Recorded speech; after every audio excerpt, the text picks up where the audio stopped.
Yan yung eco-friendly. Pero sa ngayon ito na demolish na.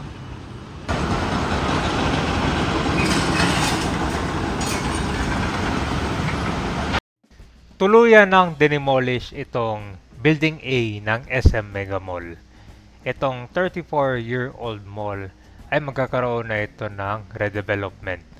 So dito sila nag-focus sa Building A. Ito ay magkakaroon ng bagong air-condition, elevated garden dyan sa may P floor. So ito yung panibagong relaxation, pangpasyalan. So dito nakafocus sa Building A itong bagong redevelopment na abangan natin. Yung pinaka-highlight nito itong P floor. Ito yung magiging itsura niya 2 to 4 years from now pag natapos na to. So kung siya, lightweight, transparent at eco-friendly. Dito may kita nyo naturally yung light. Yan. So itong fifth floor ay panibagong attraction and relaxation para sa mga papasyal dito. Kasi kung din pala no, more than 3 decades na itong mall at ngayon tuloy-tuloy na itong bagong development niya. Nakita nyo naman sa SM MOA, di ba? Ang ganda ng doon, MOA Sky. So ito naman ang abangan natin. At itong harap, ito na po yung SM Mega Mall. So ngayon, so itong Building A ng SM Mega Mall ay na-demolish na.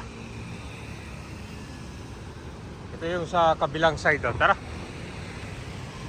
So itong pag-demolish kasama sa part ng redevelopment and expansion ng SM Mega Mall. So dito tayo sa Cagayan Footbridge. Matatano na natin. Ito, ito yung Building A. Wasak na.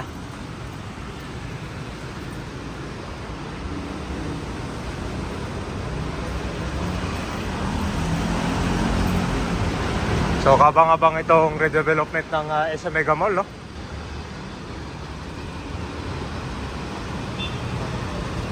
Malalim to.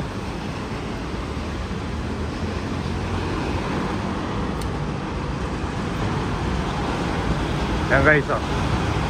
Malapit sa ako to parkingan.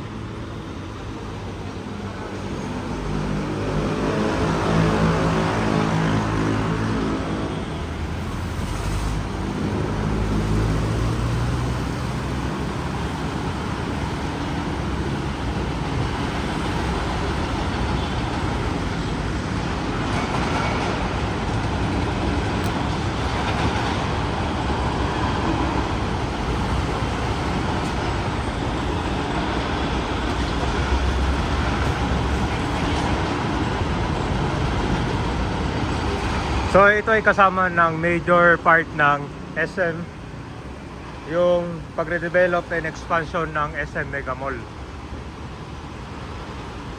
So target nila completion ito 2027 hanggang 2029. So magdaragdag sila ito na mahigit 20,000 square meter. Ang maganda nito kabayan yung sa level 5 nya. Merong garden and elevated air condition. Maganda doon kasi may kita mo yung natural light, no? Yan yung eco-friendly. Pero sa ngayon ito na demolish na. Business as usual, open pa rin yung mga ibang building dito. Tulad niya sa kabilang side, no?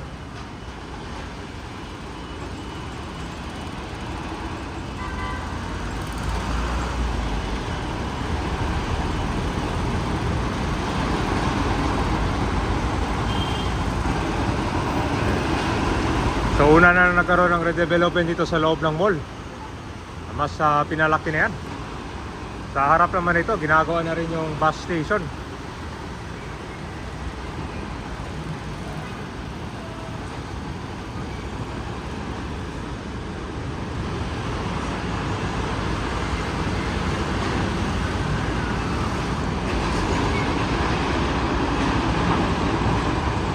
Malalim na rin pala yung ano.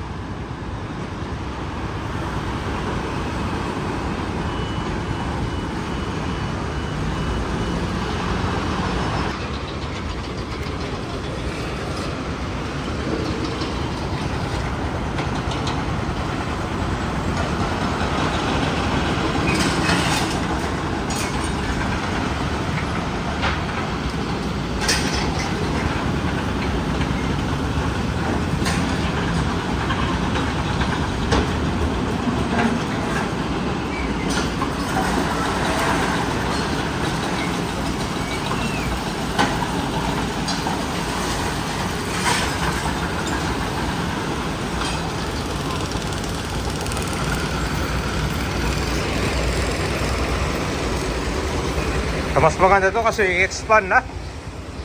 Tapos yung fifth floor niyan, actually may mga nabago na dito eh. Pag pumasok ka sa ibang building dito ng SM Mega Mall.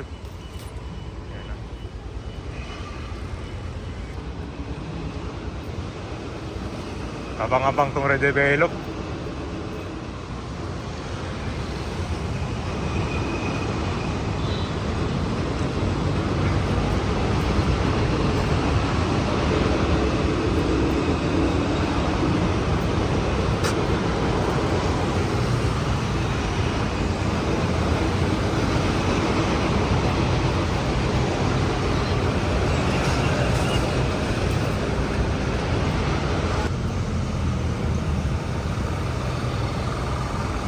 New era is coming. Kita mo yun, no?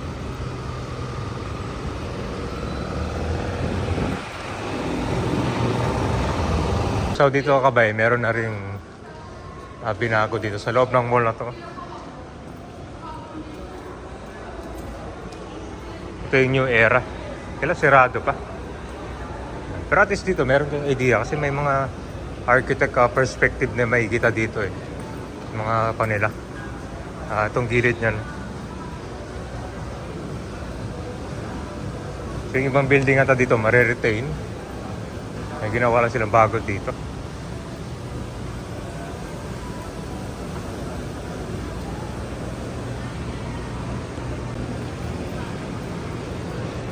Yan, no? Ay, ito. May design, no? Kaya sinasabi ko sa taas, oh. May green space. Natural light. Yung glass niya. Tapos maraming mga puno. Maramang kundi yan. Air condition din yan. Ganda. Yung dinimolish natin, yan na yung gagawin. Oh. Parang pareho dun sa SMO, di ba? Ito guys, so ito yung fifth floor, ganyan yung itsura nyo. Ganda.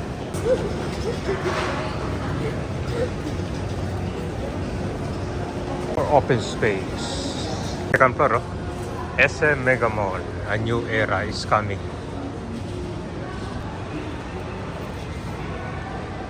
Yung parkingan eh. So ito na yung pinakamataas siya.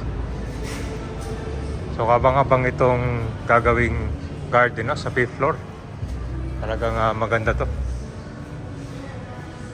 Ilang years nag-ooperate ang SM Mega Mall. Ito na ngayon. Ang inaabang na lahat ang expansion. Ayan. So abang-abang tayo sa next update. No? Dito nakabakod na rin yung mga iba. 5th floor na to. Kitang-kita mo na yung ulap eh. A new era is coming.